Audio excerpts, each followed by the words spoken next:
అందరికీ నా యొక్క నమస్కారాలు తెలియజేస్తూ, ఈ రోజుల్లో మనం పర్యావరణం గురించి ఆలోచించకపోతే రేపటి తరాలకు మనం విషతుల్యాన్ని నింపిన వాళ్ళమవుతాం. ఈ విషయం ఎందుకు మీకు ఒక అవగాహన కోసం చెప్తున్నా. మన దోస్తు బర్త్డే ఉందంటే ఆ బర్త్డేలో రకరకాల pollution, cake pollution, Thums Up pollution, cool drink pollution, ఆరోగ్యపరంగా అదొక పెద్ద దెబ్బ అయితే, ప్రకృతి పరంగా కొన్ని సామాజిక కార్యక్రమాలను మర్చిపోయే పరిస్థితి ఉంది. ఒక మిత్రుడి బర్త్డేకి ఈ కేకులు, ఈ శాల్వాలు,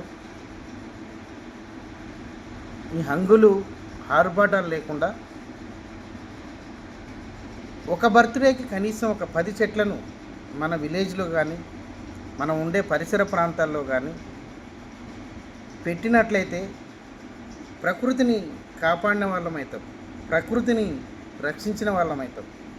ఈ యొక్క విషయాన్ని ప్రతి ఒక్క మిత్రుడికి చేరవేసి జన్మదినమో, పెళ్లి రోజో, ఇంకేదైనా అకేషన్లో కేవలం చెట్లు నాటటాన్నే మనం ఒక హ్యాబిట్గా ఈ సమాజానికి అలవాటు చేస్తే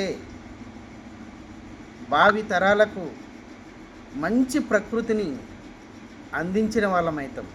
ప్రకృతి మంచిగుంటే ఆరోగ్యం బాగుంటుంది.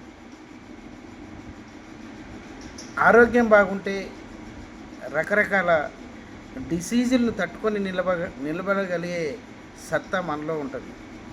ఈ యొక్క విషయాన్ని ప్రతి ఒక్క మిత్రుడు కూడా ఆలోచన చేయాలి. కొన్ని అకేషన్స్ పేరిట వాతావరణాన్ని కాలుష్యం చేయకుండా ఆ అకేషన్ను ఉపయోగించుకొని ప్రకృతికి సంబంధించిన పనులు చేస్తే మనం ఈ ప్రపంచాన్ని కాపాడిన వాళ్ళమవుతాం. బీద పిల్లలు ఉంటారు, గవర్నమెంట్ స్కూల్లో చదువుతారు, వాళ్ళకి ఏదైనా నోట్బుక్స్ పంపిణీ కానీ, కొంతమందికి చెప్పులు ఉండవు పిల్లలకి, అది చూస్తే చాలా బాధ అనిపిస్తుంది. మనం స్వతంత్రం వచ్చి 75 సంవత్సరాలు అయినా కానీ ఇప్పటికి కూడా చెప్పులు లేని పిల్లలు మనకు తారసపడుతుంటారు. వాళ్ళకి ఏదైనా మన చేతనైనంత సహాయం చేయగలిగితే, ప్రకృతిని కాపాడగలిగితే, పేద పిల్లలను ఆదుకుంటే ఇటు పేదరికం తగ్గించిన వాళ్ళమవుతాం, ప్రకృతిని కాపాడిన వాళ్ళమవుతాం. కాబట్టి ఈ యొక్క విషయాన్ని అందరూ కూడా ఆచరించాలని, ఇది నా ఒక్కడి కోసం నాకేదో ఫెయిత్ అవుతుందని చెప్పట్లేదు, మీరు ఆచరించి చూడండి.